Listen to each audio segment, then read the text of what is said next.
letting people in. So we'll wait for a second for people to start joining. Yep, we have 3, I believe. We can try. So I can be like, I can share. I can try and do this fancy thing. Do we want me to try and do this? Oh wow! Well, as long as it works. It should work. That's really fancy. Although I must say I can't see your presentation. It's very small. Presentation is small. It's blurred. Yeah. Hello. It's blurred.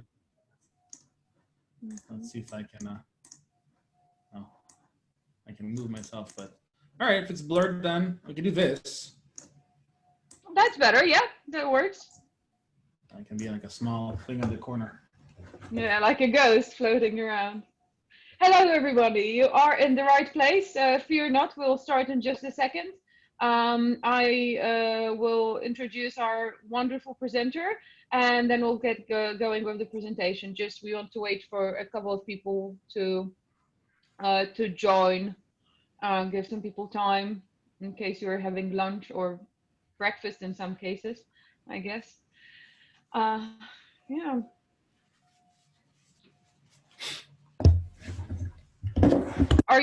Are you in Israel, Gal? Yes, I am. And how is it there? Is it really hot? So they tell me I don't leave the house, as it's we're work from home and there's Corona. But yeah, it was. It hit 47 degrees Celsius in some parts of the country. So that's very exceptional. It's very warm, but we have good AC. All right, good. Well, I'm glad. I'm happy to hear that. Yeah, and where are you? I'm in England, and actually it's finally it's getting slightly warmer, but it was pretty cold for the last few days. Yeah. Okay, well, it seems like we have the attendance that we had, that we'll get. Hopefully some more people will be joining as we go. So let's start. Welcome, everyone. This is Marta Gider-Piekarska, and I'm Director of Ecosystem for Hyperledger. Today, we will hear a presentation from Gal Hochberg, from CEO and co-founder of Clear. And Gal will be telling us about how they created an API-first settlement solution. Before we start, a couple of housekeeping rules. The whole meeting is held under antitrust policy. The antitrust policy is visible. You can find it under the QR code that is in the bottom left corner. Basically, please remember not to share anything that you wouldn't want to be shared publicly, especially when it comes to your company information. The slides will be available for download, so will be the recording of this session, both of which will appear on our YouTube channel and website as soon as the webinar finishes. If you want to ask any questions, please use the Q&A button. If you want to talk to other participants individually or to the whole group, please use the chat. If you have any questions or problems, please raise your hand. And with that, Gal, floor is yours. All right, thank you so much. I'm going to try out a new cool way to share my screen, so give me 1 second. Hold on. All right. All right, so you guys should see me in the bottom right corner and the presentation in the full screen. So, you know, we always want to innovate. All right, thank you, everyone. Hello, I'm as was said, I'm a Gal, and I'm a co-founder at a company called Clear. And we're a company that builds settlement networks between enterprises. I'll tell you a little bit more about that. And the purpose of today is to tell you about our system, the challenges we face, the architecture, and how we used software like Hyperledger Fabric to build a global multi-enterprise network. So the challenges we had, in general, the agenda we're looking at is to talk about the business problem. So you guys, sort of see what problem we're trying to solve. Talk about the challenges of building a long-lasting enterprise network. So, we're thinking about the longer term. Scale and privacy, how we had to deal with that. The challenges of running an enterprise IT, which are very challenging sometimes. So sort of some we sit there. Our work in being API first. Why do we say API first? How does that matter? Then finally, a little bit about the growing network of companies. So, you know, everything until then is a little bit more like strategy abstract or design. And then the last one, tech, and the last one will be a little bit about really company names, etc. So let's get started. What's the business solution that we are trying to solve at Clear? If you look at what's going on in the world, global enterprise commerce is booming. Now, I don't think this graph is updated for COVID, so that's interesting to do at some point. But in general, the amount of transactions of business between enterprises in the world is becoming bigger and bigger. Now, this shouldn't surprise you because, like, we all know that there's companies like Amazon and Facebook and Uber, which become global and give us services everywhere. And in general, today, when you buy anything, there's like 5 different international companies who help make it happen. If in the past you'd buy, you know, in a grocery store next to your house, today you're buying from this deep supply chain. You can get avocados in summer here in Israel, which is impressive. So anyways, the amount of transactions is going bigger and the services are becoming more complex. Now, to make that work, in the back office of all these companies, there's this sort of engine built of people and software that does the process that is here on the left. That's the process of negotiating a contract, agreeing on the terms, creating invoices, comparing the invoices, handling disputes and discrepancies, reaching agreement, in general, being able to, you know, make it work and transferring money. Now that's, you know, general normal stuff that businesses do, except if you're running a global business that has complex products, say you're a cloud provider or telecommunications provider, or, you know, you're Walmart even, having humans and siloed systems do all these separate tasks is very inefficient because the contracts are more complex. It might be usage-based. There might be discount models. You're dealing with people throughout the world. Now there's COVID. You can't even meet them physically, right? They might speak different languages. The amount of events is very, very big. Things change and pricing can be real time. In general, this old method of sending each other invoices over paper, it doesn't work anymore. And the legacy, you know, EDI solutions are you know, not modern for today. And so what we do is we come to these companies and we say, let's get you all on a network that will let you have a contract, dispute resolution, agreements, payments, all in a single network together so that it's all automated. If I modify a price in my system, it'll show up in your system, which you can then use for ERP or profit planning or whatever. If there's a discrepancy, we can know about it immediately. We don't have to wait for the end of the month. In general, from what we've seen, the left thing, the manual process can take up to 90 days, and the right one you can do in hours. And so the ability to get paid faster and sometimes even to pay faster is also one. Now, it's not just about efficiency, it's about if you're moving to a new type of very complicated contract, the way on the left, you won't be able to do the transition. You want to implement a new product, you won't be able to because you're so busy doing like manual labor. Once you move to an automated world, you can do more innovative, invent new products, focus on things that will grow your revenue and not on collecting the invoices that you've sent. Now, we suggest about questions. I want to say you guys feel free to ask questions in the middle. Can I see, do I get to see questions in chat or do I have to people, how does that work, or will you moderate? Okay, so I can see. I will moderate the questions as usual. Usually it makes sense to just have them at the end, but please feel free to ask as we go. All right, so I'll continue a little bit more and then we'll stop for a little bit of questions and then we can continue the rest. So just to give a little bit of, you know, color to this process, this is a very generalized enterprise settlement process. You start with a contract, you go to execution, there's changes that happens, you go in order, delivery, reconciliation, payment, termination. Any one of us who's been involved in any sort of B2B deal has seen this sort of stuff. Now, the reason this is so hard is that if you look at all the places you need to check things, this is just some of them, right? So when you sign a contract, are these the right parties? Can they be trusted? There's this famous scam that people did against Facebook with Google where they sent fake invoices and they lost $100 million just paying fake invoices. So do you know you're working with the right company? When you do changes, prices, is that allowed? Are the prices allowed? Has it been approved in the right way? Orders, is somebody ordering the thing they're allowed to, or are they ordering something they're not allowed to? Are the orders, this is when you pay an invoice, attached to the right order. There's all these controls you need to do, and a lot of them have to do with information that doesn't sit with your systems, but sits with the other side system. So having a shared source of truth allows you to do a lot of this stuff entirely automatically. All right, I think this is a good time for us to question about the business problem before we dive into how we solve it. So I see one person raising their hand.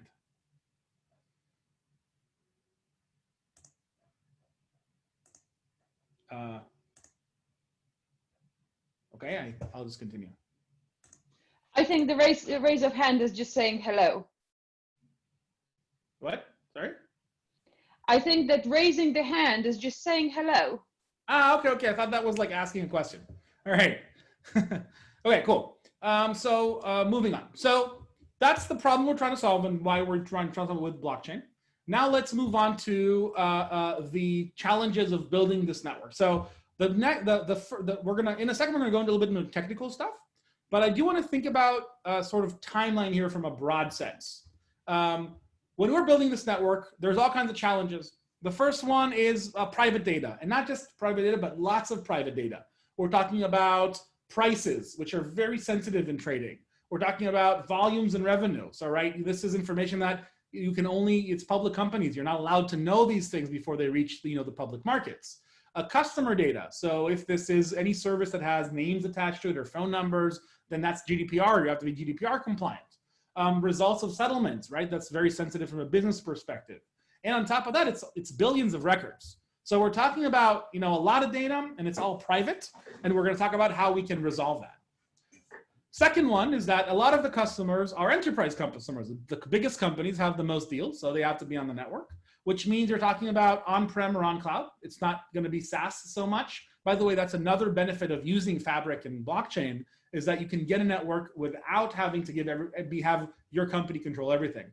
We're a great company, but when we come to huge companies, Fortune 100 companies, a pitch that goes, give us all your private information about pricing and vendors and revenue, that's a very short conversation. But when we tell them, you can run the system in your IT, but it still connects to the wider network, that's very interesting for them.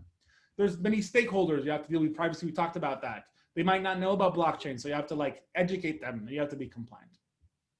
And finally, and this is the point I want to touch on a little bit more, is thinking about the long term. And if you think about these trade networks, if you think about things like the airline Sabre trading network, or stock exchanges, or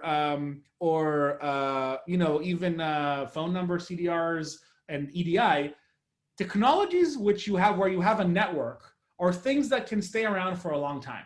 Now, taking technology like blockchain, which has been around for 10 years, or Hyperledger Fabric, which is in production for a few years, and then building with them something today that's going to last for 50, maybe 100 years, requires sort of a different type of thinking. So I want to stop on that for a second. The analogy I like to give about this is think about these networks like cities, right? When you're building a city will last for hopefully hundreds of years. And you can't upgrade one building. If you want to change the buildings, you can only upgrade one. It has to work with the other buildings. You can't replace the cars all one day. You can't shift the side of the road. There's a bunch of stuff that you lay the foundation, and it has to survive for a very long time. And so when we think about building these networks, we're thinking about timelines of tens of years, right? We're expecting them to be there, pretty much in the same structure for tens of years. And as we can all see with, say, moving IPv4 to IPv6, you're stuck with your decisions for a very long time. So things that might happen that we have to keep in mind. Number one, new ledger technologies. And that might be, Hyperledger version 3, 4, 7. It might also be just new software that's going to come out. So you need to be able to support that. And that also means different DLTs in different geographies. So we as a company, we started with Ethereum and Hyperledger, but that's something you have to keep in mind. There's standards and other implementations. There may be people who are going to build a compatible piece of software. And you might say, hey, control the whole network yourself, but that's not viable. You can't run the network for the whole world. You have to be compatible with these different things. Additionally, there's going to be places where you expand and there's an existing network. There's already, for example, a network in energy. There's networks in logistics that IBM has been working on. So these are going to be meshed together in some way, and you need to be ready for that. Customers evolve, right? They're the systems that provide you with data always change and evolve. So you have to be ready for that as well. So all these things together means that when you build, you have to build something that's API first, so that allows, I'll move myself, I'm blocking the thing, that allows for rapid innovation and integration, right? So that the dev people at every place could integrate quickly and rapidly and evolve. And you have to be ready for the fact that the ledger is going to change, and you're going to be able to adapt that. You want to be ledger agnostic. So I think the thing I'm trying to say here is that when you look at blockchain solutions, there's building for a POC, that's one thing. There's building for a production solution, which is another. And there's thinking in this long term of, I'm going to truly build a network that's going to be here for a very long time. What do I have to think about ahead of time? So that's something that is why we chose to be API first, both facing the customer, but also facing other implementations and facing the ledger itself. And in general, think about ledgers from an abstract perspective, or just a concrete perspective. But don't worry, I will talk about concrete things in Hyperledger during this talk. All right. So let's start diving a little bit into the concrete technical challenges that we had to solve and how we solved them. So the first one is scale and privacy. We talked about the fact that it's billions of events and it's hundreds of participants in the network. And we talked about the fact that data has to be private. It has to be private to the sense of, if we accidentally expose a phone number to the wrong company, that's an offense for the customer, right? In Europe, they're gonna get sued for that. And so we have to do those things. So the way that we do that is that when we think about data in the relationship, we think about three different types of information. There is public data. Public data is information like the name of the network members, the IPs that you want, if you want to connect to them directly, whether they're members in good standing or were they kicked off. Those are information that you need. So, well, for example, if I wanted to do a deal with, say, Maersk, I would want to know that I'm talking to Maersk. So their public key, their name, that needs to be in the network and publicly. So that's information that is public. It's not very big, and it's administrated by whatever the people administrating the membership might be. You might have different member networks on the same ledger too. And so that's something you would store in a shared chain code, in a shared channel, right? You have one big channel where everybody connects to get that membership information. Now you might say another option would be to have a central server running this, but in some networks, there is no central body. You have a committee of maybe 10 founding members who all vote to change things in the network. The governance of the network might be distributed as well. And so you store that information, we store that information in a shared chain code. The next thing is information related to the workflow. That's stuff that's saying, I have a price change, I have more data about events, I'm accepting or rejecting your dispute, right? This is remember that graph of the workflow from before, that's a workflow between the parties. That type of information it's not too much information, right? There's only so many events, it's not billion, it's only so many interactions per month per pair, but it is private to the pair transacting. You do want strong cryptographic identity so that if I sign for clear that we accept a dispute, you need to be able to take that to court maybe and show that it was really me. So you need to have the crypto signatures. You require strong ordering because the order of when we agree or don't agree matters, and it needs to be auditable. So, if there was a blockchain 101 course, this information is classic for a ledger between the two parties. And we indeed use a chain code for an agreement. And we might use either a shared channel with some privacy, like implicit collections or state channels in Ethereum, or we can spin up a separate channel depending on the requirements of the interaction. So that's the workflow, right? That's less transactions per second, but has to be very secure, auditable, immutable between the pair. The third type of information that we had to deal with is the billing information itself. So that's something like the events, the service usage, phone calls, things delivered, etc. SLA violations. So sometimes there's SLAs and you want to say, this happened, this didn't happen, transfer that information. And finally, the prices themselves. While the prices are, sometimes they're big, sometimes they're not, but it makes more sense to transfer them as a bulk of information versus individual entries. So the requirements for that is it has to still be private to the pair of communicators. It's highly sensitive information, where workflow information is sensitive, but if you leak that somebody accepted something, that's not too bad. If you leak a price, then everybody in the market wants that price now, right? So prices are incredibly sensitive, and the phone numbers and customer information is highly sensitive. So this is highly sensitive. It can't be modified. We talked about GDPR, and this ends up being billions of entries, sometimes a month, right? This is a very, very large amount of information that needs to be transferred. Now, if we had in Hyperledger 5, a very, very fast data availability layer, then we could maybe put some of this on chain. But today what we do is we put it encrypted, maybe. We put it in an off-chain protocol. And so we send the bulk information off-chain that it doesn't have strong ordering. It doesn't necessarily have strong cryptographic identification for everything. But it can happen very quickly, and we can anchor that on-chain. So the diagram kind of looks like this. I'm going to move myself again a little bit. I'll be in the middle. Hold on. All right.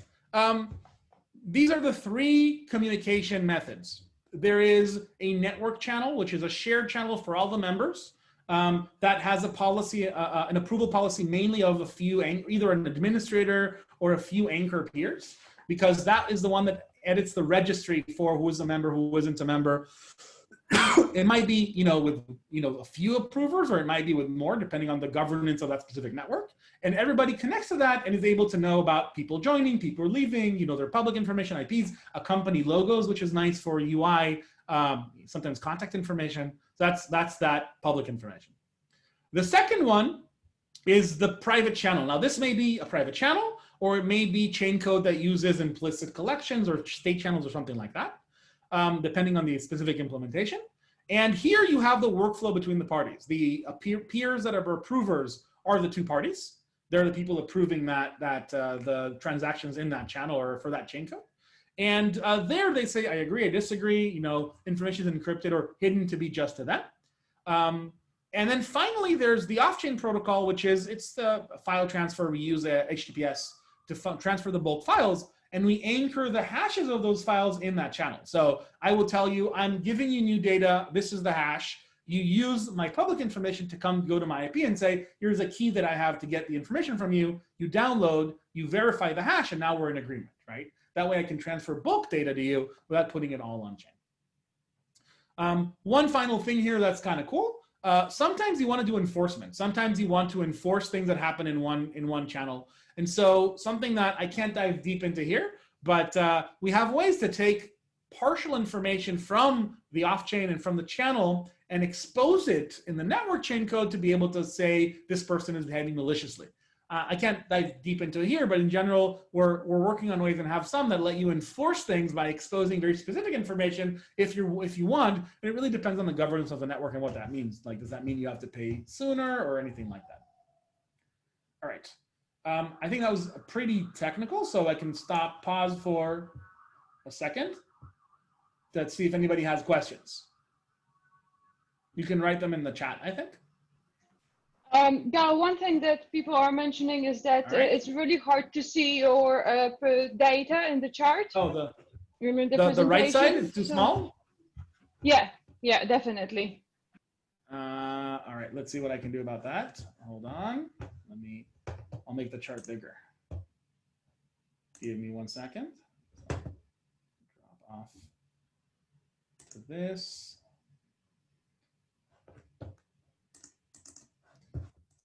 Give me 1 moment. I'll edit that, make it bigger.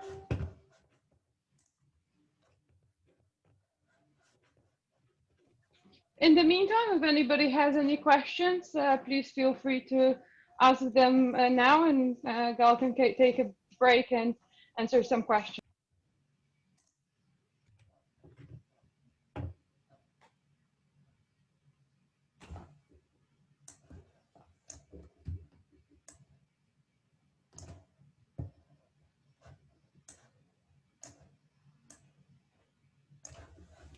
One moment, I'm just scaling up the diagram. Okay. Any questions so far? Yes, so blockchain has notion of incentivizing miners. How are you planning to incentivize this solution? That's a great question. So I can reshare the slide. 1 sec. So in the networks that we build, right? we are usually working with enterprises. So this isn't a public blockchain network. There's no token in the network. There's no like something like that. Instead, usually the people who want to run the network, the miners they're not miners, they're more like validators in that sense, or block producers. They're generally companies that are in good standing in their respective community. So that for them, it's an honor to be running the network, to be part of the validators of the network. So when we build networks, we work with the industry, with large industry bodies, or with the enterprises to build a core group of founding members who are then the anchors for the validation of the network. So what they get isn't money. What they get is prestige and the respect of their peers and political clout. Now, we do expect in the future, as these networks mature, that there may be a cost. Right now, connecting to the network doesn't cost a lot of money, right? It's free. But we do expect in the future for the networks themselves to charge price. And that's something we've been talking to some of the networks on. And then that would be distributed to the miners or the block producers. I do want to say from our running of models, that'll pretty much cover their server costs, but not much more. It's not something where they're going to make a crazy amount of money. And the reason is, and it's interesting, it's different than in crypto networks. In crypto networks like Ethereum and Bitcoin, miners need to be an independent business. And so they do make some money. By the way, they don't make a lot of money. The margin isn't that big, except for maybe right now in Ethereum with all the craziness going on of the lots of the market going up. But in general, mining isn't a very lucrative business. In these enterprise networks, you gain more value from the network existing by being able to do more efficient settlements, by being able to innovate, and it's less about creating a business model for the miners. For most implementations, the cost of being a validator is very small compared to integration, implementation, et cetera. And so companies do it because they want to be pillars of their community and less about specifically making money out of that. I hope that answered your question. Is there another question or should I continue? Yes, there's another question. What are challenges faced while exposing chain code APIs on mobile platforms, say as in the integration of Hyperledger Fabric with mobile frontend? Okay. So I'm sort of a little bit jumping ahead, but I'll explain. Actually, can I put a put in that? I have a slide talking about that. So yep. When I get there, I'd be happy to talk about that specifically. All right, cool. So I hope the diagram is bigger now and you can read it. Yes? It's still very, very blurry. Oh, it's very blurry. I think that just sharing a regular presentation will be probably a bit easier. Maybe not as fancy, but. Yeah, well, we have to try things. All right, we're all here to innovate, not just to. Absolutely. All right, is it clearer now? Yeah, that is much better. All right, well, sounds good. All right. Cool. So the diagram, the top is the shared chain code in the network. The middle is a channel between the two, or a chain code that uses implicit collection, or sorry, not implicit, private collections. And the final one is the off-chain protocol. And there's an arrow that connects, it got deleted when I made it bigger, tagging the files in the off-chain protocol to that channel between the two peers. Okay. Next up, running in enterprise IT. So this is all nice architecture and it's really cool, but we still have to run in an enterprise IT environment. And so there's a bunch of challenges there, like working with enterprise IT guys who are always on vacation. No, if there's anybody enterprise IT guys here, I love your job. You guys are awesome, but you're always on vacation. And also complying with lots of things and educating, etc. But I do want to focus on two specific challenges that we face. One is the one of running on cloud or on-prem, and the other is about networking. So when you want to connect 5 different enterprises in different geographies with different rules and have them open ports, it's sometimes very difficult. So I'll talk about the first one first, running on cloud or on-prem. Basically, every customer has their own environment. Might be a different cloud, might be bare metal, might be their own rules. And they also don't want to spend a lot of time, on managing your system, right? It's you're not a $30 million SAP implementation. You're trying to help them be efficient, so they don't want to spend, have 5 people on a team doing DBA for your system. And as a developer, it's challenging. You don't always have constant access. You might not have access to your system. So the way that we solve this is we sort of try to build a little cloud inside this is a picture of a small cloud inside the enterprise environment.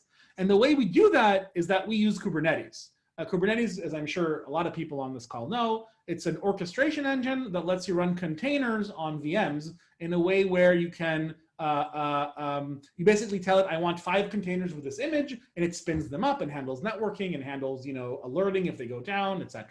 So it's an orchestrator. And so what we do is we package our entire system into this Kubernetes configuration, and then we set up a small cluster inside the customer environment. And that's sort of, for us, it's like a tiny cloud. It means that it's mostly standard because containers standardize a lot of the things, and you can package the OS into the container in a nice way. It's self-healing, so if things break, they immediately heal themselves to spin back up. And it's declarative configuration, which is good for us as developers in building the system, but also good for the enterprise IT. Because if they want to understand how things work, they can just open the declaration and see, oh, this is this module that I know about, it's running 3 times, this module is down. They can work with the system in a much better way versus, here's a server with some processes in it. The way we do it is we take the software, like when we take Hyperledger Fabric, we build our own custom images and charts. So we have our own build system that can package it in the right way because we have tie-ins to secrets in the environment. So in general, we have sort of our Docker container images that are deployed in Kubernetes and run. And I'll talk about this a little bit later, but we are running in many environments right now, and it's self-healing, and it runs itself, and upgrades are really easy. So we're very happy with the solution. It does take some fiddling to package all the components correctly into it. So it's not for free, but it was really worth it. The second thing is networking. So when you build a blockchain network, you kind of need everybody to open their IPs. Now, if it's a network of 5 enterprises, and fine, open watch for each one. But when you talk about the type of markets we're in, we're talking about hundreds and thousands of organizations. And in an organization, opening ports is difficult. Opening ports to the wide world without an IP whitelist is something that enterprises do not like to do. And generally, you have to submit an IT request for every new port you want to open or every new IP. If you were to submit an IT request for every member for every other member joining, that's n to the squared IT requests, which would not be possible. So we need to find a way to let enterprises open ports to the world while still complying with their security. And the way we did that is we built a wrapper that can take Hyperledger Fabric and and it's not just Fabric, but all kinds of blockchains, and connect them tunnel them through a VPN. So we go through open source VPNs. We use OpenVPN and IPsec, which are built into Linux. And what this lets enterprises do is say, here, open this IPsec port to the world.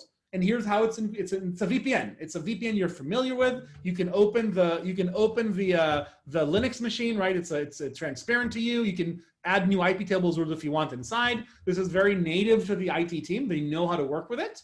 And it's all open source technology, but it does create a VPN across all the participants. And so when I want to add a new member to the network, you just have to give them the VPN credentials, and they can connect peer-to-peer. And this is a peer-to-peer VPN. There's no central party. There's just a certificate authority that gives certificates to every party or a pre-shared key, depending on the setup. And it's a peer-to-peer VPN, which aligns very well with the decentralized architecture of the network. All right. I see there was another question coming. I'll talk about those questions a little bit later. All right. Now let's go to API first. So why did we say API first? This is a slide. I want to show this slide. So when we talk about the Clear node, the software that we're building, it needs to interact with 4 types of sort of customer systems. One is applications or users, and that's going to the mobile platform question we said before. So there's the UI where people will use it, or the integration with the business system that the customer has. It needs to work with the customer data systems. So the systems where the information is stored, the events, the prices, aggregation reports, etc. We need to work with other Clear nodes or in also other vendors' implementations. So the off-chain API has to be compatible of transferring files and transferring messages. And we need to work with ledgers. And again, we can work with Hyperledger Fabric, but we also need to work with ledgers in the future, different versions of Fabric, other ledgers as well. And so the way that we think about it is that we say, we have this thing, the Clear node, the Clear software, and it has these 4 interfaces, 4 APIs, which allow it to do these different communications. Towards an application, it uses objects like a contract, a discrepancy, a dispute, a peer, a result. So really business objects that represent things in a settlement relationship. And that's what it exposed, towards the applications in a WebSocket or REST API. Towards the customer data systems, you want an API that says, here's a big CSV loaded into the systems. That's an API for events. You can sell it, here's a bunch of events, here's new prices, it might stream out BI. So that's an API that sort of eats in the feeds of events that are coming from the customer system and is able to process them. Towards the other implementations, you want to be able to transfer files, to transfer messages. There's a protocol for that. And then finally, towards the ledgers, instead of being very tightly coupled to the specific nuances of a ledger, we have sort of this abstraction layer which speaks in words like channel and contract and transaction and identity, which in Hyperledger Fabric, channel is channel, but in Corda, it's something different, and in Ethereum, it's something different. Contract is chain code instance in Hyperledger Fabric, and in Ethereum, it's smart contract instance, and in Corda, it's something else. And transaction tends to be very similar, and identity may be, in one, it may be a certificate, and another, it might be a public key. So basically, the Clear node is able to connect this ledger ability, the event processing, and the off-chain API to expose to the application something of a higher level. So going to the question about exposing chain code APIs, we don't expose the chain code APIs directly. What we do instead, so what we do instead, this is different, say, than the app on Ethereum. We have a software that runs within the enterprise that exposes a different API than the chain code, and therefore the app communicates with that server. For example, we don't require the end user application to always have public keys. It might authenticate with a user and password, and then the server would sign instead of it, right? It doesn't translate one-to-one. So the server translates those transactions and the contracts and that view to a view which speaks in the language of business. So contracts, discrepancies, peers, results, etc., to the applications. And so then the challenge becomes not unique to blockchain, but is more of how do you build a good application API, right? How do you build a good way to expose your functionality? And that's what we focus on for that API. I hope that answers that question. All right. Okay. The growing network. So I'm gonna, I think this is my last slide, and I can answer more questions. What I said till now was pretty abstract, right? It was, examples, ideas, how we do things. I do want to give you a little bit of traction, just so you guys know that these are lessons that are, in the real world. Our network, we're mostly focusing on telecommunications right now. We're working with customers like Vodafone, Deutsche Telekom, Telefonica, Hong Kong Telecom, PCW Global, and others. This isn't the full list. It's the ones that I can share here. And these are all, each one of them is a huge enterprise, which runs their own node with their own private data, dealing with all kinds of products. And we've deployed this same architecture in Amazon Web Services, in Google Cloud, in VMware clusters, in Deutsche Telekom's Open Telecom Cloud, in bare metal. So that way we can say, for the Kubernetes stuff, we're really happy with it because it takes us the same amount of time to do each one of these installations. And for us, it works almost the same way. We give the customer some requirements, and we can then deploy the same scripts. Everything runs in every single one of these environments, and we're adding more every day. So we're very happy with that ability. Use cases we've done are things like mobile roaming, interconnect voice, and data on demand, and we're expanding more. And I can say we support both Hyperledger Fabric and private Ethereum. So basically, this is pretty cool. We have one UI, one application, and the customer, the business customer, doesn't even need to know what ledger it runs on. And in the future, we'll even let it run on multiple ledgers at once. So if you're part of multiple networks, you'll have one pane of glass, one UI, where you can do settlement and dispute resolution with any customer in any one of these other ledger networks. And we think that's pretty cool. And we're also always doing work to add more of these here as the world evolves. So to summarize, I hope this was interesting. We sort of shared our challenges in building a network that works across the globe, different types of IT environments, different types of organizations, different types of ledgers, and connects together to really provide value to the customers. All right, I see another question about the central authority. So that's another good question. One of the things that's interesting about our model is that you raised the question, that we we don't look to be the owners of the network. So we're not selling people on the network itself. We generally partner with bodies like, with industry bodies like the GSMA or C-band in telecommunications, or, in different industries or a different body. And that's usually a customer decision.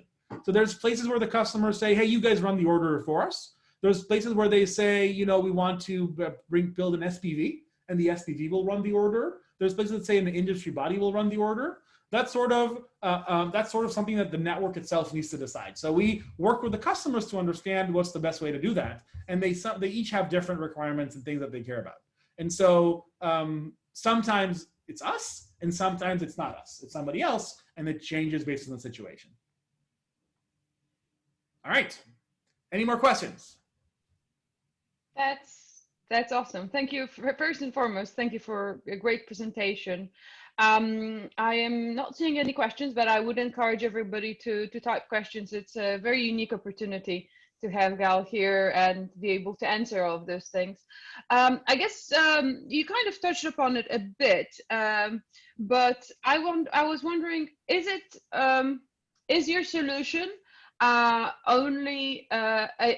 only able to apply your solution to settlement on a telecom network, or could it be, settlement between two farmers or something like that? Oh, so it could be for two farmers. I don't have much experience with farmers' IT stacks, so I don't know if you can run servers and tractors, but for large farming companies, you could do settlement. Yes, we've actually done some work in exploring this for things like pharmaceuticals, for things like IP rights. So the system is generic. Adding new use cases is very easy. The reason we've been very focused on going to market isn't because the tech isn't generic. It's because the building a network of enterprises takes time. And so you need a critical mass. You need the right people to be part of it. And so that way we focus on places where we can build a network quickly. So we started with a telecom network, and we're also already starting to build or join networks in other verticals as well. Stay tuned. Let's talk again in a year, and I can tell you about more of those. All right. Tech stack. Yes, happy to. So yes. We run Kubernetes on VMs. It's not usually not the managed Kubernetes, but the one that we build. It's with a distribution called Gravity. It's a very cool Kubernetes distribution. On top of that, we have Docker containers. We're using TypeScript for the backend, which is a type of Node.js with typing. We use React for the front end. We use Hyperledger Fabric and Ethereum for the blockchains. We use RabbitMQ for queuing of long-running tasks. We use Postgres for the database, but we use it in a NoSQL configuration. So we're using it more as a very stable NoSQL store and less as an SQL, database, a relational one. We've been very happy with that. It's been a very cool way to get NoSQL in this sort of environment where you can't depend on cloud services. What else? VPNs is OpenVPN and IPsec. We use Helm to configure the Kubernetes. What else is in the tech stack that's interesting? We use WebSockets a lot. We find them very helpful, both for peer-to-peer and for front-end to back-end. We leverage cloud HSMs in certain cases for HSMs. Those you can't put in Kubernetes, you have to use cloud ones. We make use of Kubernetes secrets and stuff like that. Yeah, I think that's pretty much our tech stack. In general, so this is interesting, because when we come to sell to an enterprise customer and get them to join the network, blockchain is already pretty sometimes innovative for them. So we try to make choices other places which are, I wouldn't say boring, but very stable, right? We try to make choices that are not necessarily, we're okay with taking Postgres because that's sort of like something where people are like, yeah, I know that, we're happy with that. The worst case thing that can happen to you is you're doing an architecture review with a customer and they say, this module that's core to your software, I've never heard of it. I have to put it through approval now. That's 6 months of the cycle. And so because our customers are smart and because they're involved, they want to learn about how everything works. And so we want to have a stack that we can show to them and they say, yes, I understand this. I know how it works. So that's an important thing for us. Also, when you're handling hundreds of millions of dollars, you kind of want to be very stable. And so we try to choose the things that work and work well, and not necessarily the ones that are the most shiny, because we need to be stable, but we do it without hurting our velocity. We can still integrate cutting edge things. All right, how about using an API gateway? So that's an interesting question, because most of the times the consumers of our APIs are so it's either the ledger or the other people who are peer-to-peer, like the other blockchains, or internal enterprise customers. We haven't found the real big need for an API gateway that's separate. We sort of have a layer inside our software that serves like an API gateway that holds authentication and rate limiting. But because the amount of consumers for each thing isn't super big, so if this was one big SaaS solution, we would have to have an API gateway because people from around the world are accessing it. But because it's decentralized, every instance, its only customers are the people itself. So the company itself. And so we don't have to do an API gateway. It's something we'll consider as things grow, but right now we can handle with just doing it, part of the software itself. We do use a load balancer inside the cluster. So we use traffic. I forgot to say that in the tech stack. We use a traffic, and we can use that as sort of a lightweight API gateway, but we don't need a separate API gateway that's the amount of users isn't that big. So there's no denial of service. We don't do denial of service protection. The rate limiting isn't that important because most API integrations are with a very specific other party, except for those peer-to-peer ones. And there we do have more protections. All right, I see there's another question. Currently private only, governing body, want to scale, and want to manage under telecom authority of that country. How are you going to handle that? And the bottom of it, be managing the network. Okay, so those are two good questions. Wait, Gal. Yes. Let's repeat it for those who will be listening to the recording. Okay, sorry. The question goes, you mentioned currently it's a private-only solution, but let's say if the governing body scale your solution and want to mandate it under telecom authority of that country, how are you going to handle that? And the motivation for the managing bodies to be managing the network. So those are two different parts of that question. I'll answer the second one first. The motivation for us to work with, to let the network is that our promise, one of the things people say, when we come and say we're building this network, they turn to us and say, you say it's decentralized, but you'll take over everything. And we tell them, no. You're an industry, it's your network. You'll run the orders, you'll own the network. If you want to bring in more vendors to implement compatible protocols, we'll share the specs with them. We want to be part of this ecosystem. We don't necessarily want to own it. And so it's very important from a go-to-market perspective, from a customer perspective about thinking about where this is going to grow, that we aren't necessarily the people running the whole thing. And so we find the right partner who has legitimacy, who is known in the market, and to be able to run those things. And running the order tends to be something that in people's mind means you have control of the network in some sense, right? Because if the order is malicious, it can hurt the ordering. And so that's why we do. Not all of them want to do it. Sometimes we do it then, but in general, we are trying to build networks for industry. So in the end, it's not a clear network that you all have to pay clear. It's an industry network where we provide a node into and we help develop with the industry. So that's why the managing body wants to do it. Regarding a private only, it's not exactly private only. They tend to be public. They're public to an industry. It's not usually a club of companies. It's usually they want to roll it out for the entire world. And so we don't think of it private only. But if somebody goes to a governing body for a telecom authority, in telecom, telecom is interesting. That's in telecom specifically, right? In other industries, it's different.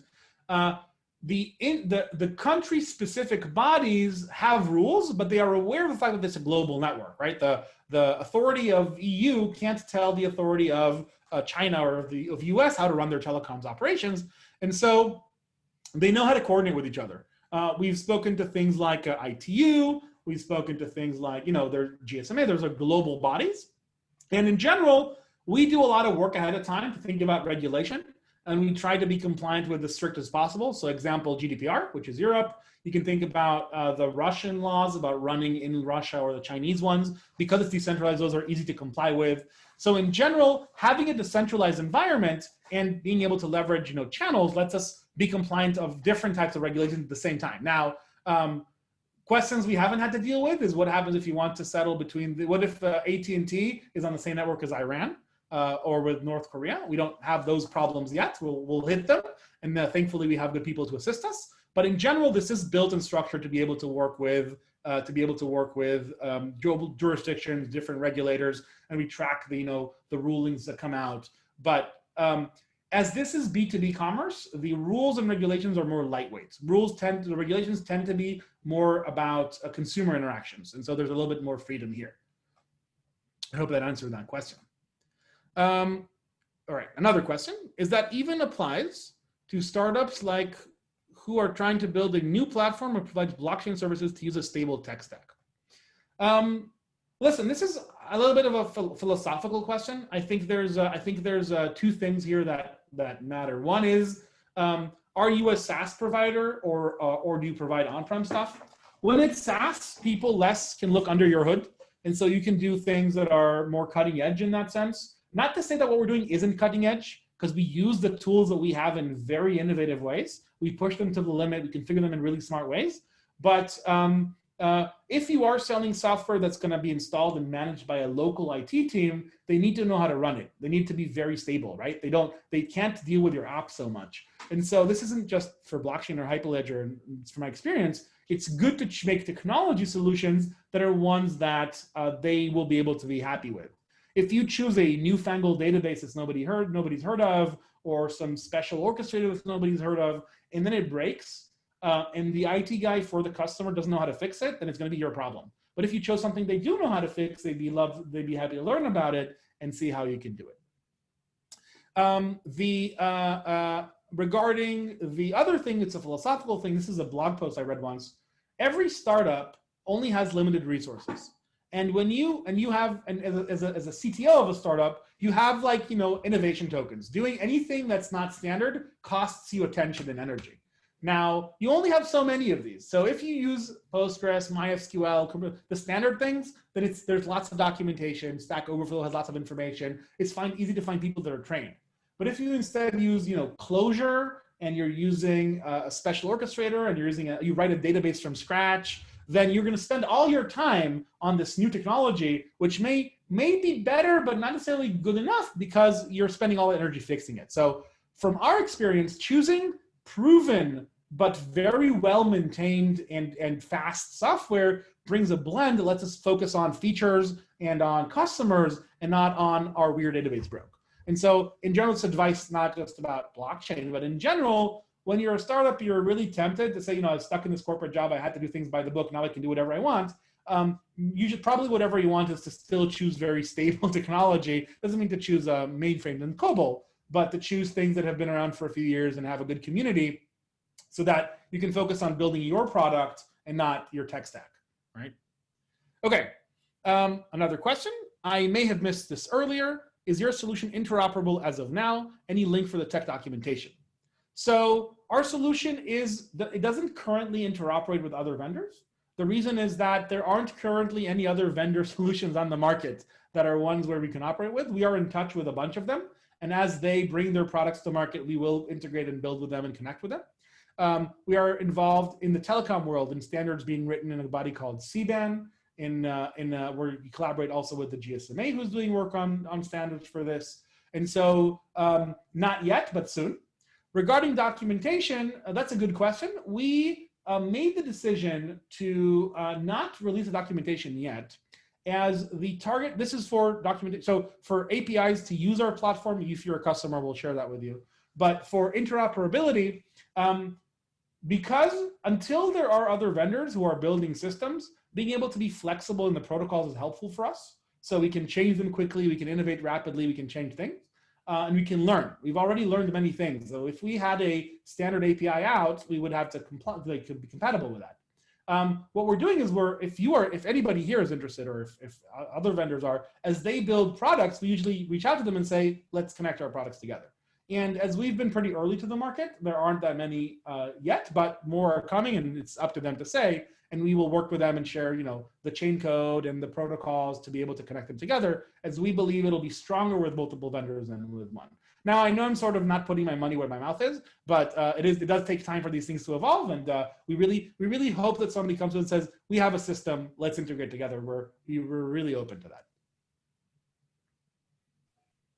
Amazing. I am afraid Any we more ran out of questions? time. Yeah. So we will have to ask people to, those watching and those watching live, if you have any more questions, please reach out to me or Gal. Just a couple more slides from my side. I wanted to remind you about the fact that this is a series. It's not a one-off. So over the next 2 Wednesdays, we will have a Hyperledger Hyperledger Labs webinars. It's a mouthful. For those of you who don't know, Labs is an R&D space in Hyperledger, where you are able to submit your project and develop it under kind of our license and in our GitHub, without the responsibilities of running a full project like Hyperledger Fabric that Gal was talking about.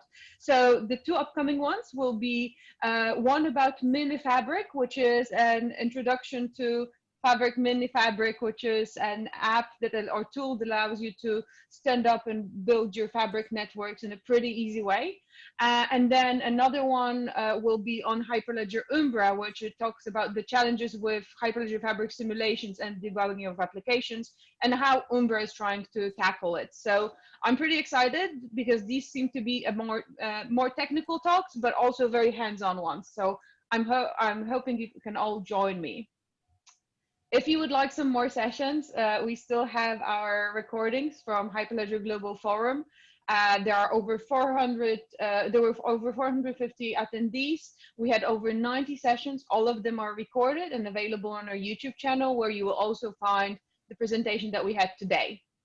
And finally, please get involved. We really want to hear from you. We really want you to start participating in our community. It doesn't matter if you're a developer or if you're just a person who's learning about blockchains. We do want to see you participate, could come to our special interest group meetings, or just say hello. And with that, thank you, everybody. Stay safe, and I'll see you next time. Thank you.